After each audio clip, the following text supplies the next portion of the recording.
हंसते मुस्कुराते आज का शॉपिंग का काम खत्म हुआ था। रणविजय, ईशानी, शिवी, शिवम, रणवीर और मीठी, एक परफेक्ट फैमिली। स्पेशल मोमेंट्स को सबने अपने अपने कैमरे में कैप्चर किया था। अब चलो सब डिनर के लिए चलते हैं, रणविजय ने कहा। चलो, तुम्हें कुछ तो याद पड़ा कि 2 घंटे से मैं यहाँ पर खड़े खड़े कपड़े पसंद कर रही हूँ, ईशानी ने शिकायत करते हुए कहा। मैडम, मुझे केवल आपका ही ध्यान रहता है, रणविजय ने कुछ जताते हुए कहा। अच्छा, मुझे तो लगता है कि तुम्हें बस तुम्हारी जिंदगी का ही ख्याल रहता है, ईशानी ने शरारत ने कहा। वह तो अपने दिल की धड़कन है और धड़कनों का ख्याल मैं बहुत आसानी से रखता हूँ, आपकी तरह नहीं। रणविजय ने एक हाथ बढ़ाकर ईशानी को अपने साथ समेटे हुए कहा। शायद बहुत देर तक खड़े रहने के कारण वह थक गई थी। मुझे छोड़ो, तुम आगे चलो। तुम्हारी जिंदगी के पेट में चूहे घुड़दौड़ मचा रहे होंगे। मैं धीरे धीरे शिवम के साथ आती हूँ, ईशानी ने कहा। रणविजय ने सबसे ऊपर वाले माले पर स्पेशल अरेंजमेंट कराया था। इस कारण वो आगे आगे शिवी और मीठी के साथ बढ़ रहा था और ईशानी कुछ रुक रुक कर चल रही थी। ऐसा लग रहा था जैसे कि उसके पेट में दर्द हो रहा हो, इसलिए उसने एक हाथ से अपना पेट भी पकड़ा था। शिवम इन लोगों के साथ पीछे ही था, लेकिन वह खुद अपने हाथों में अपनी स्टिक लेकर चल रहा था। इसलिए, या फिर ना जाने क्यों, रणवीर का दिल बेचैन हो रहा था। उसे ईशानी की हालत नहीं देखी जा रही थी। कुछ सोचकर ईशानी के लिए मदद का एक हाथ बढ़ाकर रणवीर भी पीछे रुक गया था। ईशानी ने अपनी मदद के लिए बढ़े हुए रणवीर के हाथ को देखा और बिना कुछ सोचे समझे पकड़ लिया। रणवीर को इस तरह से ईशानी का हाथ पकड़ते हुए देखकर शिवम मुस्कुरा दिया और मुस्कुराते हुए ही इन दोनों के बीच से निकलकर कुछ आगे चला गया। आपको कोई प्रॉब्लम है क्या? रणवीर ने कुछ झिझकते हुए पूछा। उसके सवाल पर ईशानी ने अपनी पलकें उठाई। हाँ, कुछ जिंदगी के खड़े समय थे जो गुजर गए, पर अब खूबसूरत माहौल में भी यह तकलीफ दे जाते हैं। ईशानी अपना पेट पकड़े हुए ही बोली। इधर बीच उसकी किडनी की प्रॉब्लम कुछ ज्यादा ही बढ़ रही थी। शायद ऑपरेशन के बाद प्रॉपर ट्रीटमेंट ना मिलने की वजह से ऐसा हुआ था। रणविजय इसी के प्रॉपर इलाज के लिए उसे अपने साथ में न्यूयॉर्क लेकर जाना चाह रहा था। पर ईशानी ठहरी हिंदुस्तानी औरत, जो 104 डिग्री फीवर में भी घर के पूरे काम करती है और तब तक दवा नहीं लेती जब तक कि पूरा शरीर जवाब नहीं दे जाता है। आप लोगों की जिंदगी में कड़ा समय आता है? रणवीर ने कुछ मुस्कुराते हुए पूछा। रणवीर के सवाल पर ईशानी ने उसकी तरफ देखा। सॉरी मैम, मेरा कहने का कोई गलत मतलब नहीं था। मतलब, मैं ये कहना चाह रहा था कि प्रॉब्लम आप लोगों की लाइफ में भी आती ही रहती है। जैसे ये बात कुछ अपोजिट सी लग रही है। रणवीर कुछ संभलते हुए बोला। ईशानी हल्के से मुस्कुरा दी। मैं समझ रही हूं तुम्हारे कहने का मतलब। लोगों की नज़रों में हमेशा सबको यही लगता है कि हम लोगों की जिंदगी में क्या प्रॉब्लम हो सकती है। हमारी लाइफ तो बहुत लोगों के लिए आइडियल है, और सच पूछो तो इस टाइम जो हमारी जिंदगी स्मूथ वे में चल रही है, उसको बाहर से देखकर किसी को भी एहसास तक हो जाएगा कि हम बहुत खुश हैं। लेकिन आजमाइश जिंदगी का हिस्सा है। बिना आजमाइश के कोई भी जिंदगी में आगे नहीं बढ़ता। हमारी जिंदगी भी कुछ ऐसी ही है, रणविजय की जिंदगी की जैसी, जो जिंदगी की तमाम धूप छांव को सहते हुए रणविजय ने अपनी मेहनत, अपनी हिम्मत के बल पर संवारा है, ईशानी ने कहा। आपका मतलब है शिवी मैम? रणवीर मुस्कुरा दिया। हाँ, और नहीं तो कौन, जिसको देखकर हम दोनों जीते हैं। अच्छा, तुम अपने बारे में बताओ। कुछ दूर आगे चलने पर ईशानी में रणवीर से पूछा। मेरे बारे में? रणवीर चौंका था। हाँ, तुम्हारी फैमिली, तुम्हारी एजुकेशन। ऐसे कहिए तो मेरी फैमिली में कोई नहीं है। मैं एक अनाथ हूँ, और दूसरे तरीके से कहिए तो पूरा एक घर भरा पूरा परिवार है मेरा, जिन्होंने मुझे अडॉप्ट किया है, रणवीर ने ना चाहते हुए भी जवाब दिया। परिवार के नाम पर रणवीर के दिल का दर्द छलक आया था। ओह सॉरी, ईशानी ने कहा। It's okay. क्या मैं आपसे कुछ पूछ सकता हूँ? रणवीर ने पूछा। बेझिझक पूछ लो, ईशानी आराम से बोली। मैं सर के साथ रहकर काम करना सीखना चाहता हूँ, लेकिन सर कुछ दिनों के लिए बाहर जा रहे हैं। क्या मैं जान सकता हूँ कि सर कहाँ जा रहे हैं? रणवीर ने ईशानी की तरफ देखते हुए पूछा। रणवीर के सवाल पर ईशानी ने कुछ सोचते हुए उसकी तरफ देखा। अगर आप नहीं बताना चाहती हैं तो कोई बात नहीं, बस मैं जानना चाहता था, रणवीर ने तेजी से सफाई दी। नहीं बच्चा, कोई परेशानी नहीं है। कहने को तो हम न्यूयॉर्क जा रहे हैं, लेकिन कहाँ जा रहे हैं ये सच कहो तो मुझे भी नहीं पता, और पूछने से भी कोई फायदा नहीं होगा, क्योंकि रणविजय की प्लानिंग कभी भी कुछ बताकर नहीं होती है। ईशानी मुस्कुराई। मतलब कि सर, आपको सरप्राइज ट्रिप पर ले जा रहे हैं? रणवीर ने सोचते हुए कहा। नहीं, फिलहाल में तो काव्या की शादी है। वह हमारी एक जानने वाले डॉक्टर की बेटी है। उन्होंने हमारे बुरे वक्त में बहुत मदद की है। वह ज्यादा जरूरी है। उसके बाद हम कहाँ जाते हैं या फिर वापस घर आते हैं, ये मैं नहीं बता सकती, क्योंकि सब कुछ रणविजय के मूड पर है। ये सारे कपड़े वगैरह उसी की शॉपिंग किए हैं, ईशानी ने कहा। सारा परिवार डाइनिंग टेबल पर इकट्ठा हो चुका था। जानबूझकर रणविजय ने एक ही बड़े टेबल का अरेंजमेंट करवाया था, जिस पर सेंटर में वो ईशानी के साथ था। खाना आने में अभी थोड़ी देर बाकी था। तब तक यह लोग स्टार्टर यूज कर रहे थे। बिल्कुल शांति से सब लोग खा रहे थे कि अचानक टेबल पर ढोलक बजने की आवाज आई। रणविजय, ईशानी ने टिश्यू से हाथ साफ करते हुए कहा।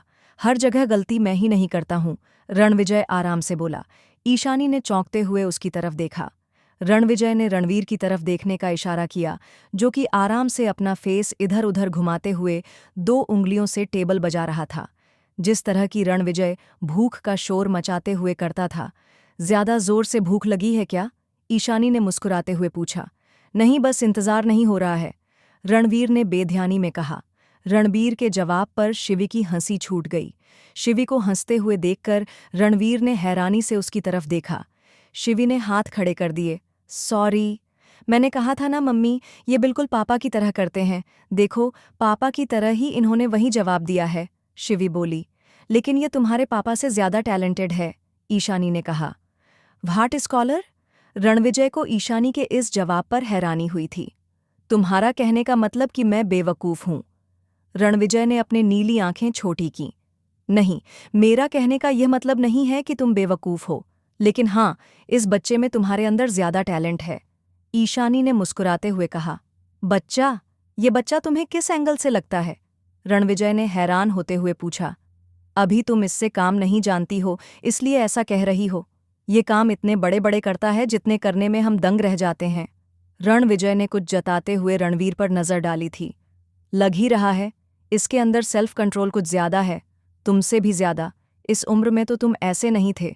मुझे तो शिवम और सीबी के बीच का लग रहा है, ईशानी मुस्कुराते हुए बोली। मेरी और इनकी बर्थडे एक ही है, रणवीर ने कुछ जताते हुए ईशानी से कहा। हाँ, मुझे पता है कि बहुत टैलेंटेड है, इसके टैलेंट का मिसयूज ना हो, इसीलिए तो इनको हमने राजपूताना के साथ कंबाइंड किया है। टैलेंट की कद्र हम राणावत से ज्यादा कौन कर सकता है? रणविजय ने रणवीर की तरफ देखते हुए कहा। जाहिर सी बात है रणविजय, ये सब कुछ नहीं चाहता था कि जिससे कि रणवीर को लेकर ईशानी का शक यकीन में बदल जाए, क्योंकि ऐसा हो जाता तो ईशानी के सवालों का जवाब देना उसके लिए मुश्किल हो जाता। वह तो केवल रणवीर को उलझाने के लिए यहाँ पर आया था, लेकिन अगर ईशानी ज्यादा कुछ उलझ जाती तो फिर वह रणविजय को उलझा कर रख देती। रणविजय के सामने खड़े होने पर लोगों के पैर कांपने लगते थे, लेकिन अपने स्कॉलर के सवालों के जवाब देने में रणविजय के पसीने छूट जाते थे। ये माँ बेटे के शक मेरे ही गले में मटर की तरह फंस जाएंगे, रणविजय ने अपनी थाली में से मटर किनारे करते हुए सोचा। इसके बाद जब खाना खाने सब बैठे तो मटर पुलाव में से रणविजय की तरह रणबीर ने भी सारे मटर किनारे कर दिए। ईशानी सभी चीज़ों को नोटिस कर रही थी। सभी अपने आप में खाना खाने में मग्न थे, लेकिन ईशानी की नज़रों का पीछा करते हुए शिवम ने देखा। फिर शिवी की नज़र गई और फिर मीठी की, लेकिन यह दोनों बाप बेटे आराम से एक एक मटर निकालकर किनारे कर रहे थे। इसके बाद दोनों ने एक अलग प्लेट में उस मटर पर किनारे कर दिया। इतनी मिलती जुलती हरकत देखकर तो ईशानी और शिवी दंग रह गई थीं। दोनों कभी रणविजय को देखती थीं तो कभी रणवीर को। बाकी दोनों शिवम और मीठी जानते थे तो कुछ मुस्कुराते हुए एक दूसरे की तरफ देख रहे थे। इधर ईशानी के दिमाग में दूसरा ही सवाल घूम गया था। क्या रणविजय ने इस चीज को नोटिस नहीं किया होगा कि लड़का उसका जेरोक्स कॉपी है? और अब वह अपने सवाल के जवाब के लिए रणविजय की तरफ देख रही थी। पूछना तो चाहती थी, लेकिन अभी सबके सामने पूछना भी ठीक नहीं होता। बच्चे बड़े हो गए हैं, अगर कुछ सवाल उठाऊंगी तो इन्हें लगेगा कि रणविजय के कैरेक्टर पर सवाल उठ रहा है, जबकि रणविजय भी इस बात को समझेगा कि रणवीर को देखकर ऐसा सवाल उठना स्वाभाविक है। लेकिन इस मैटर पर बच्चों के सामने बात करूं कैसे? इसी सोच में उलझी हुई जाने वह कब तक अपना खाना छोड़कर रणविजय के ऊपर नजरें जमाए हुए थी। डियर वाइफी, मुझे पता है कि मैं बहुत हैंडसम, गुड लुकिंग और स्मार्ट हूँ, लेकिन इस तरह से सरेआम देखने का क्या मतलब है? रणविजय ने कुछ मुस्कुराते हुए धीरे से पूछा। उसकी नज़र सामने टेबल पर बैठे बच्चों पर थी और आंखों ही आंखों में वह ईशानी को बहुत कुछ जता गया था। सरेआम देखने का क्या मतलब? ईशानी ने रणविजय को बातों से पकड़ा। वही जैसे तुम देख रही थीं। तुम्हारी आंखें साफ बता रहे हैं कि तुम मुझ में अभी इंटरेस्ट ले रही हो। मुझे तो दिन भर शर्म दिलाती रहती हो। अभी कुछ तो सोच लो, सामने बच्चे बैठे हुए हैं। लेकिन फिर भी तुम्हारा अगर मूड बन रहा है तो सीधे सीधे कह सकती हो, मैं बिल्कुल बुरा नहीं मानूंगा। पर अगर तुमने अपनी नज़रें नहीं हटाई और मैंने गलती की तो उसकी जिम्मेवारी मेरी नहीं होगी। रणविजय ने हल्के से ईशानी के कान में झुककर कहा। आवाज़ इतनी धीमी थी कि बच्चे न सुने। हेलो, ज्यादा हवा में मत उड़ो, मैं तुम्हें नहीं उन्हें देख रही थी। ईशानी ने रणवीर की तरफ इशारा किया। बेटा, आते ही आते पति से ज्यादा इंपॉर्टेंट हो गया। रणविजय का मुंह बन गया था, लेकिन ईशानी ने आंखों ही आंखों में रणविजय को उस कटोरी की तरफ देखने का इशारा किया जिसमें कि मटर रखे हुए थे, और फिर अपने सामने रखी हुई कटोरी को देखा। रणविजय मुस्कुरा दिया। होता है, बहुत लोगों को मटर नापसंद होती है। रणविजय ने आराम से जवाब दिया। लेकिन इतनी सिमिलरिटी? ईशानी अभी बहुत कुछ बोलना चाहती थी, लेकिन चुप रह गई। मैं तुम्हारी उलझन समझ रहा हूं, लेकिन तुम जैसा कुछ सोच रही हो वैसा कुछ नहीं है। लेकिन जो है, यहां से निकलने के बाद हम इस मैटर पर बात करेंगे। ओके। ईशानी की उलझन को समझकर रणविजय ने कहा। ये क्या बात करने वाला है? ईशानी का दिल धक से धड़क गया था। बच्चों की कसम खाकर कहता हूं यार स्कॉलर, तुम्हारे अलावा किसी को गलत नजर से नहीं देखा। रणविजय ने अपना गला उल्टे हाथ से छूते हुए कहा। उसके इस हरकत को तो ईशानी सुलग उठी थी। तुम मुझे गलत नजर से देखते हो? ईशानी ने अपनी आंखें बड़ी की। अरे नहीं, मेरे कहने का वह मतलब नहीं था।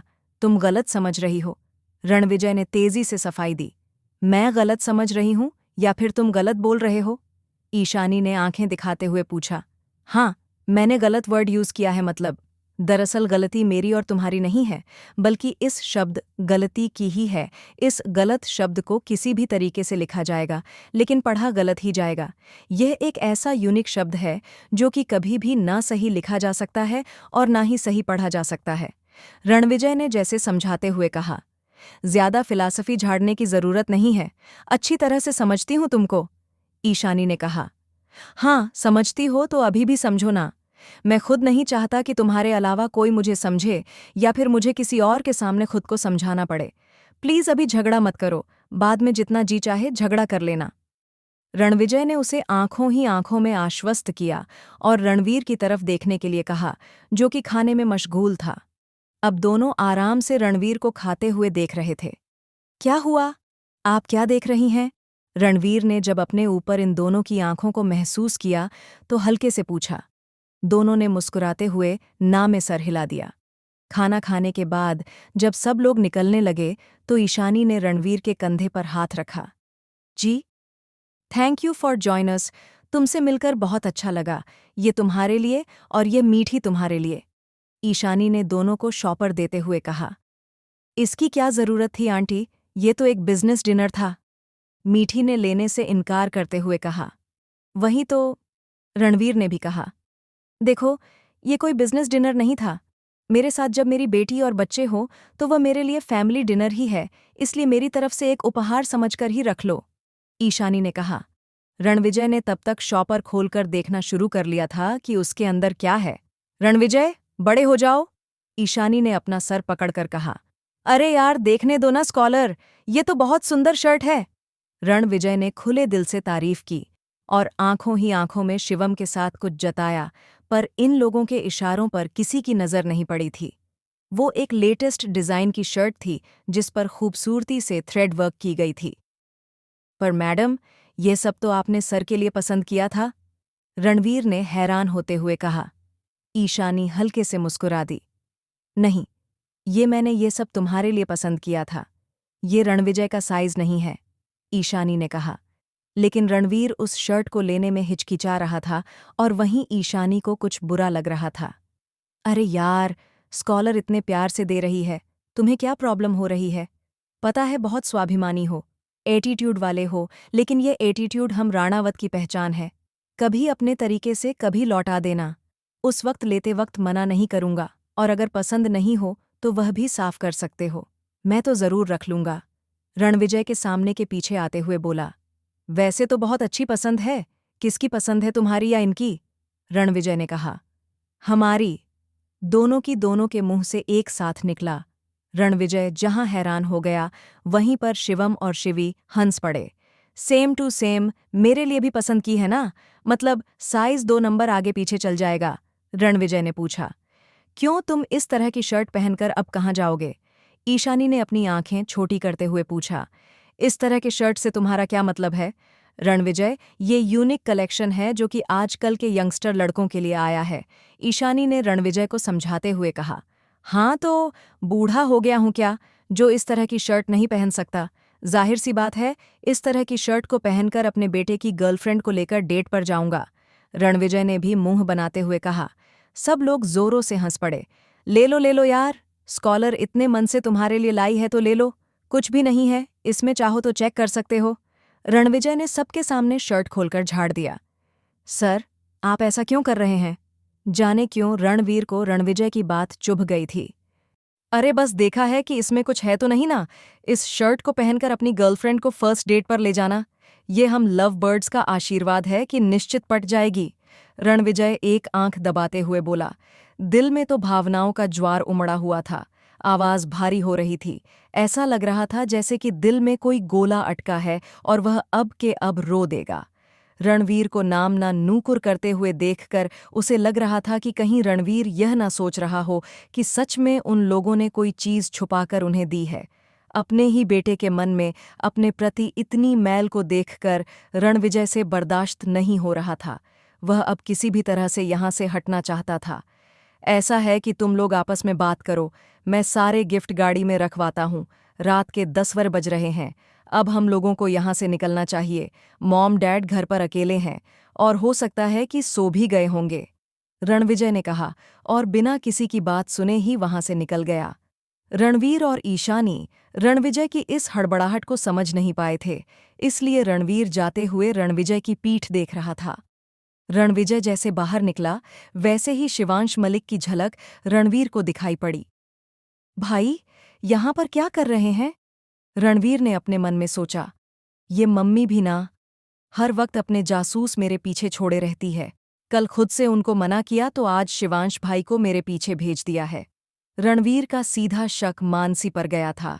ईशानी के हाथ में शॉपर अभी भी एक था, जिसे कि उसने रणविजय को गाड़ी में रखने के लिए नहीं दिया था, पर रणवीर ने ईशानी को शॉपर उठाना न पड़े इसलिए अपने हाथों में ले लिया था। ऐसा है कि तुम लोग आपस में बात करो, मैं सारे गिफ्ट गाड़ी में रखवाता हूँ। रात के 10 बज रहे हैं, अब हम लोगों को यहाँ से निकलना चाहिए। मॉम डैड घर पर अकेले हैं और हो सकता है कि सो भी गए होंगे, रणविजय ने कहा और बिना किसी की बात सुने ही वहां से निकल गया। रणवीर और ईशानी रणविजय की इस हड़बड़ाहट को समझ नहीं पाए थे, इसलिए रणवीर जाते हुए रणविजय की पीठ देख रहा था। उसने रणविजय की बातों से साफ है महसूस किया था कि रणविजय के दिल में कुछ बेचैनी सी चल रही है, जो कि वह ईशानी से छुपाना चाहता है। रणविजय जैसे बाहर निकला, वैसे ही शिवांश मलिक की झलक रणवीर को दिखाई पड़ी। यहाँ पर क्या कर रहे हैं? रणवीर ने अपने मन में सोचा। इधर शिवी मीठी के साथ बात करने में व्यस्त थी। रणविजय नीचे पार्किंग की तरफ चला गया तो रणवीर ईशानी को एक्सक्यूज करता हुआ बाहर निकला और उसने शिवांश मलिक को पकड़ा। भाई, रणवीर ने अपने हाथ में लिए हुए शॉपर को जमीन पर रखकर कुछ नगवारी के साथ अपने दोनों हाथों को सीने पर लपेटकर शिवांश की तरफ देखा। जवाब में शिवांश ने अपने दोनों हाथों के शॉपर उसे दिखा दिए। इसके पहले तू ये सोचे कि छोटी मम्मी ने मुझे तेरे पीछे लगाया है, तो मैं क्लियर कर देता हूँ कि मैं यहाँ पर अनन्या आंटी के साथ आया था। मेरे बिजनेस का कुछ काम था। शिवांश मलिक ने भी अपने शॉपर रणवीर के साथ ही रखते हुए कहा। कहाँ है बड़ी मम्मी? रणवीर ने पूछा। उसका दिल तेजी से धड़क गया था।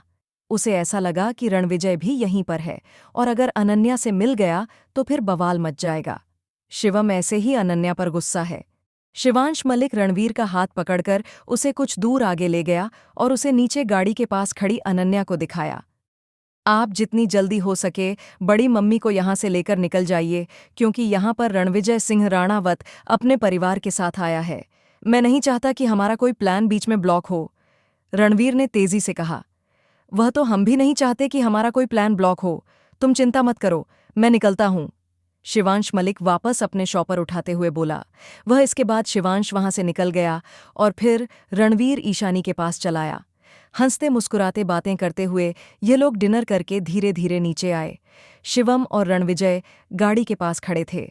पूरे समय ईशानी रणवीर को अपने साथ रखा था और शिवम ने खुद इन लोगों से दूर हटकर दोनों को साथ रहने का समय दिया था। ईशानी और रणवीर के बीच काफ़ी सारी बातें हुईं और सारी बातें रणविजय और शिवी को लेकर हुईं। रणवीर, जहां ईशानी से रणविजय और शिवी की इन्फॉर्मेशन निकलवाने के लिए सवाल कर रहा था, वहीं ईशानी मुस्कुराते हुए उसके सारे सवालों का जवाब दे रही थी। वह रणविजय की सारी आदत भी आराम से रणवीर को बता रही थी।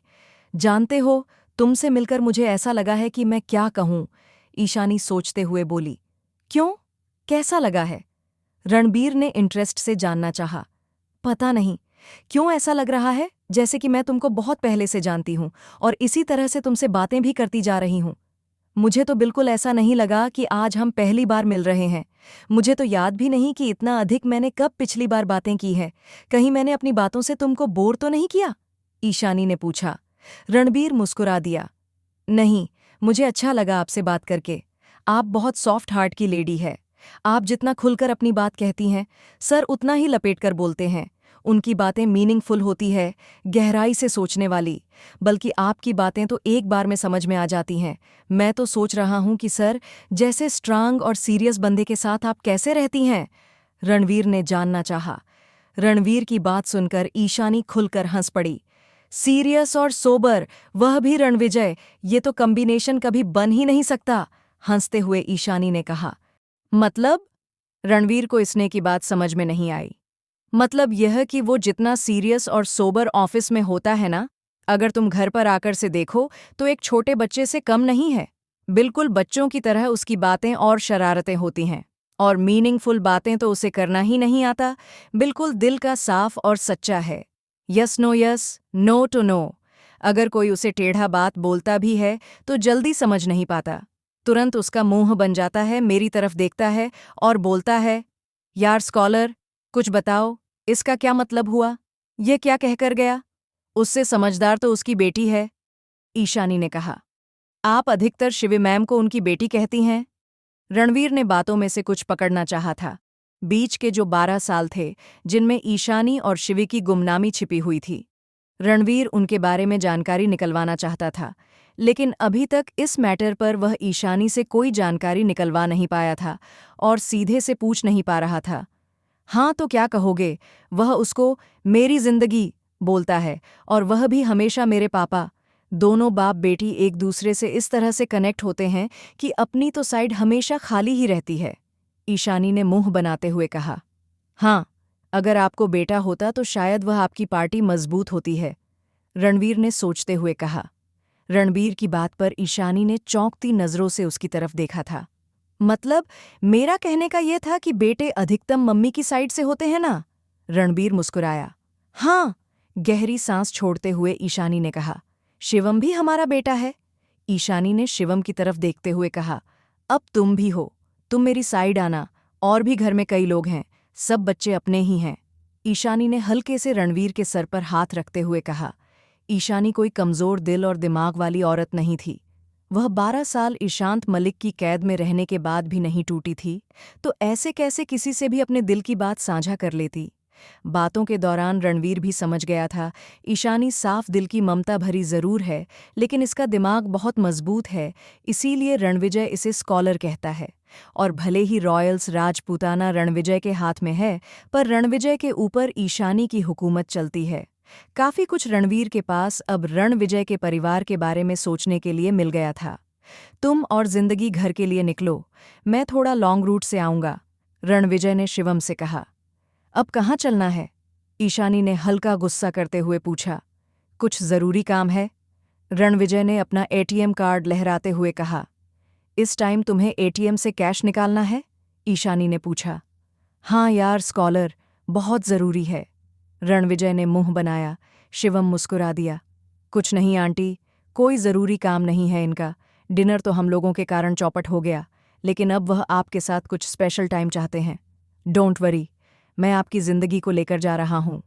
शिवम ने मुस्कुराते हुए पहले ईशानी से कहा, फिर रणविजय से कहा, जो कि इस वक्त रणवीर से फिर जाने क्या क्या बातें कर रही थीं। मेरी जिंदगी को सिर्फ लेकर मत जाओ, बल्कि उसका पूरा ध्यान रखना, रणविजय ने शिवम को गले लगाते हुए कहा। उसी समय यह लोग भी रणविजय की गाड़ी के पास आए। पर पापा, अब आप भी घर चलिए ना, शिवी ने कहा। बस बेटा, पापा कुछ देर में चले आएंगे, आप शिवम के साथ जाओ, रणविजय ने शिवी को अपने सीने से लगाते हुए कहा। रणविजय के सीने से लगते हुए शिवी को जाने कुछ अलग सा एहसास हुआ। पापा, आपकी हार्ट बीट बढ़ी हुई है। अरे हार्ट बीट बढ़ी हुई नहीं है, बस ये जिंदगी जिंदगी पुकार रही है। रणविजय ने आंखों की नमी छुपाते हुए हल्के से शिवी के सर पर अपने होंठ रख दिए थे। देख लो, ईशानी में हल्के से रणबीर से कहा और आंखों से रणविजय और शिवी की तरफ देखने का इशारा किया। रणवीर मुस्कुरा दिया। अब बताओ, उसकी बेटी न कहूं तो किसकी बेटी कहूं? मम्मी से ज्यादा फिक्र इस लड़की को अपने पापा की होती है। पापा के आगे कोई नहीं देखता, बस पापा की राजकुमारी है, ईशानी हंसते हुए बोली। पर अभी तो मैं आपके साथ हूं ना, रहने दीजिए उसे अपने पापा की जिंदगी, रणवीर के होठों से तेजी से निकला। ईशानी हंस पड़ी। ज्यादा हंसने की जरूरत नहीं है, चाहे मम्मी की साइड से कितने लोग भी आ जाए, मेरी साइड हमेशा मजबूत रहेगी, क्योंकि मैं अपने पापा की जिंदगी सच में हूं ना पापा? शिवी को सुन गया था।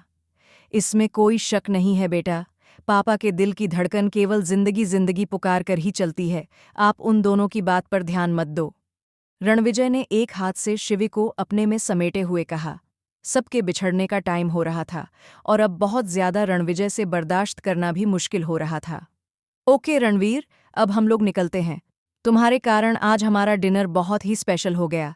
थैंक यू, रणविजय ने रणवीर के कंधे पर हाथ रखते हुए कहा। थैंक यू मुझे अब आपको कहना चाहिए था।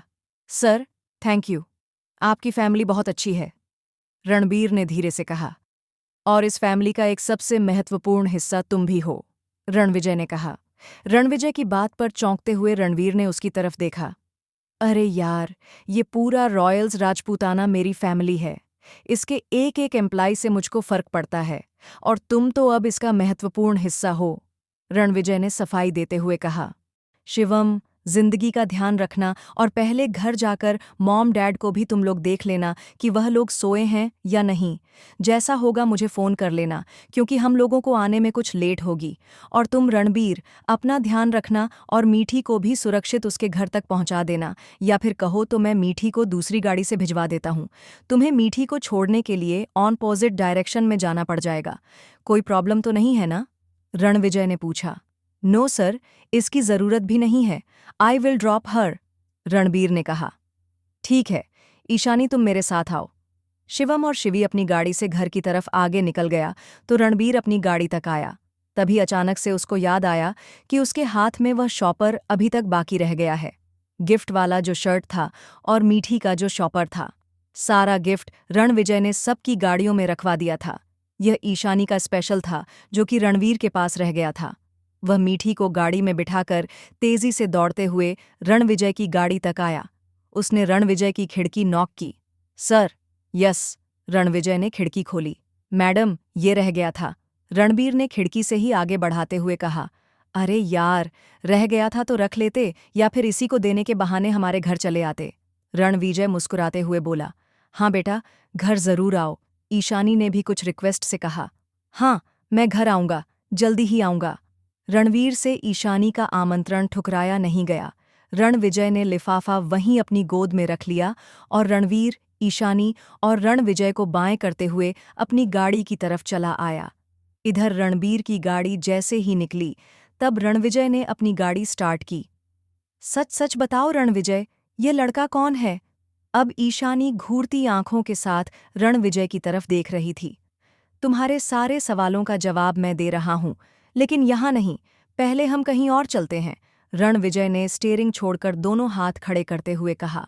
रणविजय और ईशानी बात कर रहे थे कि रणवीर का दिया हुआ शॉपर रणविजय के पैरों के पास गिर पड़ा। रणविजय ने तुरंत झुकते हुए उसको उठाया और उसे आराम से पीछे वाली सीट की तरफ रख दिया। ऐसे क्यों पीछे रख रहे हो? दे दो मुझे, मेरे हाथ खाली हैं।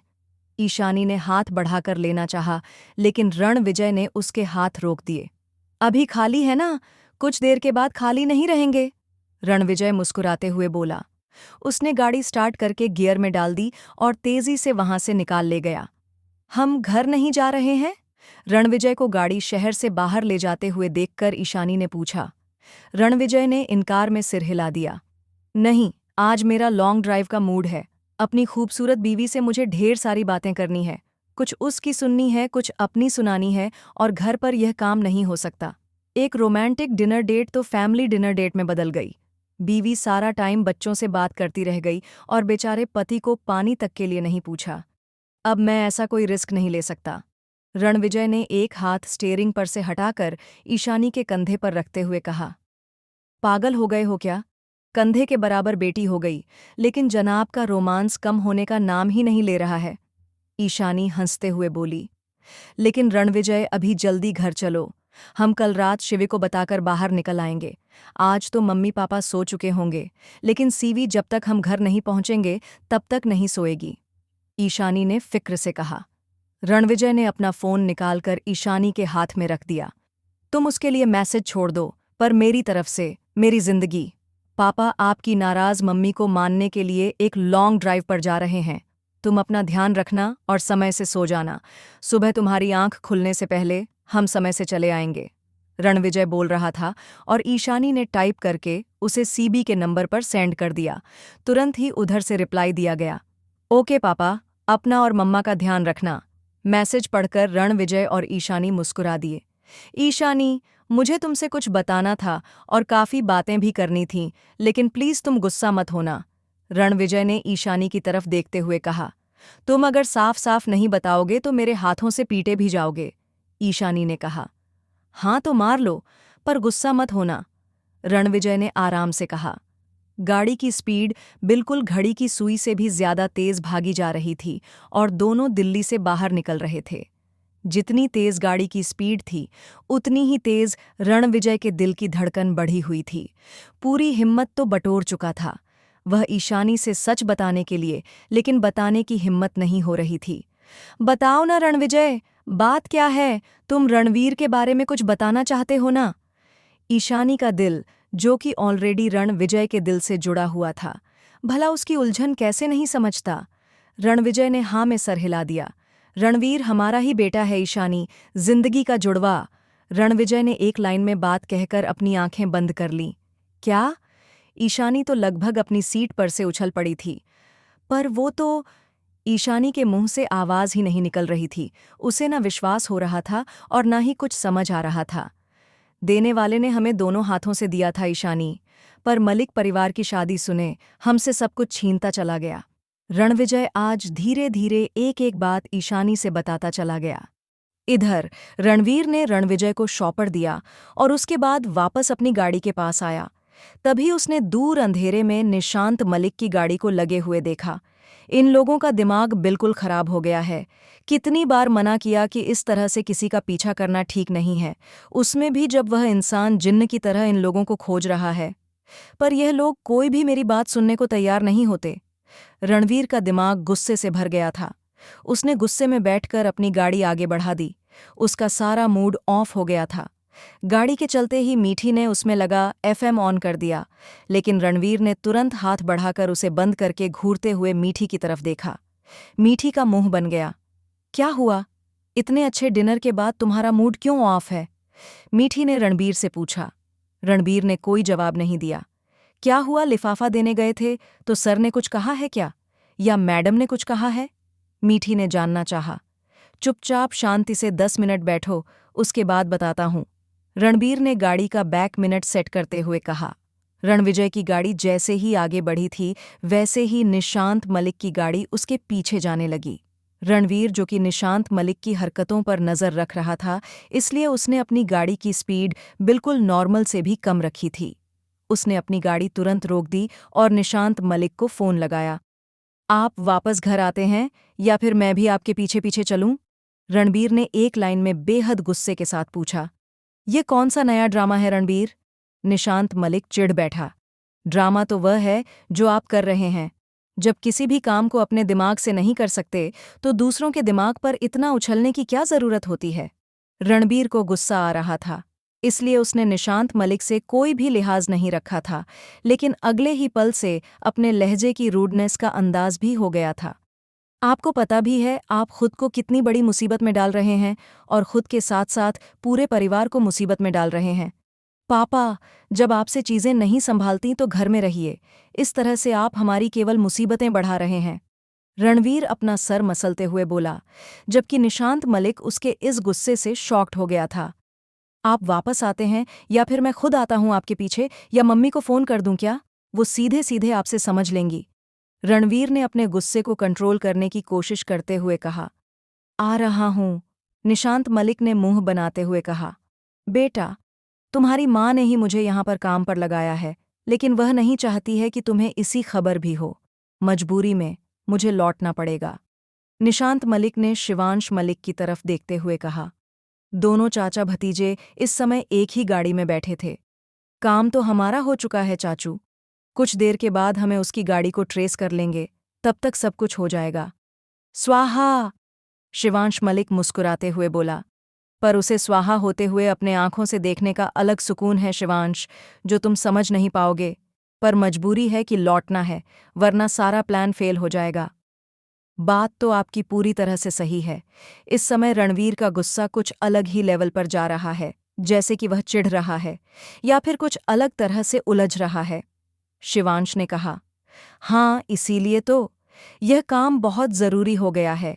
अनन्या भाभी का कहना बिल्कुल सही है कि इससे पहले कि रणवीर हमारे हाथ से निकले, उसे पूरी तरह से अपने कब्जे में लेना होगा। मानसी को फोन करके बोल दो कि आगे वाले चौक से वह एक निश्चित दूरी बनाकर रणविजय की गाड़ी को चेज करेगी। हम लोगों को रणवीर ने देख लिया है और अब हम रणवीर को अपने ऊपर शक करने का कोई मौका नहीं दे सकते। बम एक्टिवेट हो चुका है, करीब 12 मिनट के अंदर ही ब्लास्ट हो जाएगा। शिवांश मलिक से कहने के बाद मन मारकर निशांत मलिक ने रणविजय के पीछे जाने का इरादा छोड़कर अपनी गाड़ी वापस घर की तरफ ले ली। इधर शिवांश मलिक ने मानसी के साथ साथ अनन्या को भी फोन कर दिया। निशांत की गाड़ी जैसे ही रणवीर की गाड़ी को क्रॉस करते हुए आगे निकली, मीठी निशांत मलिक को देखकर उछल पड़ी थी। अपनी गाड़ी इसके पीछे ले लेना, मीठी ने रणवीर से कहा। क्यों? रणवीर ने अपनी आंखें उठाते हुए पूछा। मैंने अभी अभी उस गाड़ी में निशांत मलिक को जाते हुए देखा है। प्लीज जरा उसको चेज करो ना। मैं रणविजय अंकल को फोन करती हूँ कि निशांत मलिक से शहर में है। मीठी ने अपना फोन निकालते हुए कहा। वह पागल हो गई हो क्या तुम? रणवीर बुरी तरह से बौखला गया था। उसने मीठी का फोन छीनकर तुरंत स्विच ऑफ कर दिया। अरे रे अरे! मीठी प्रोटेस्ट करना चाहती थी। चुप, एकदम चुप, शांति से बैठो, वरना तुम्हें गाड़ी से बाहर फेंक दूंगा। रणवीर ने उंगली दिखाकर वार्न करते हुए लाल आंखों के साथ है कहा। रणवीर का गुस्सा देखकर मीठी अपनी जगह पर जम गई थी। एक तरफ रणविजय और ईशानी के साथ अपने पूरे परिवार से मिलने के बाद उसके दिल के अंदर की छटपटाहट थी। उनसे बिछड़ने के बाद अलग बेचैनी हुई थी। फिर उसमें निशांत मलिक और शिवांश मलिक की यह हरकत, और अब मीठी। रणवीर का दिमाग अपनी सारी फीलिंग्स को समझ न पाने के कारण गुस्से से फट रहा था। चुपचाप शांति से बैठो और घर चलो। रणवीर ने गाड़ी मीठी के घर के रास्ते की तरफ डाल दी थी। रोती हुई मीठी को देखकर रणवीर को बुरा लग रहा था, लेकिन जाने दिल में क्या बेचैनी सी छा रही थी कि जैसे बहुत कुछ गलत होने वाला है या फिर बहुत कुछ गलत हो चुका है। ऐसे में उसने बेचैन दिल के साथ छटपटाते हुए सब चीज को दरकिनार करते हुए गाड़ी की स्पीड बढ़ा दी थी। आधे घंटे का रास्ता 15 मिनट में तय करके उसने मीठी को छोड़ा और खुद तुरंत मलिक हाउस जाने की बजाय अपने एक छोटे से घर में चला गया। पर जाने ऐसी क्या बेचैनी थी जो कि बिल्कुल खत्म होने का नाम ही नहीं ले रही थी। ऐसा लग रहा था जैसे कि कुछ गलत होने वाला है, बहुत गलत, या फिर उसने बहुत बड़ी गलती कर दी है। मन को कई जगह लगाने के बाद भी ऐसी बेचैनी थी जो कि कम होने का नाम ही नहीं ले रही थी। घड़ी की सुइयां 11 से 12 से 1 बजाने लगी थी। रणवीर ने अपने दिल को काफी समझाया कि शायद निशांत मलिक को वहां देखकर उसे गुस्सा आया है, लेकिन फिर भी दिल मानने को तैयार नहीं था।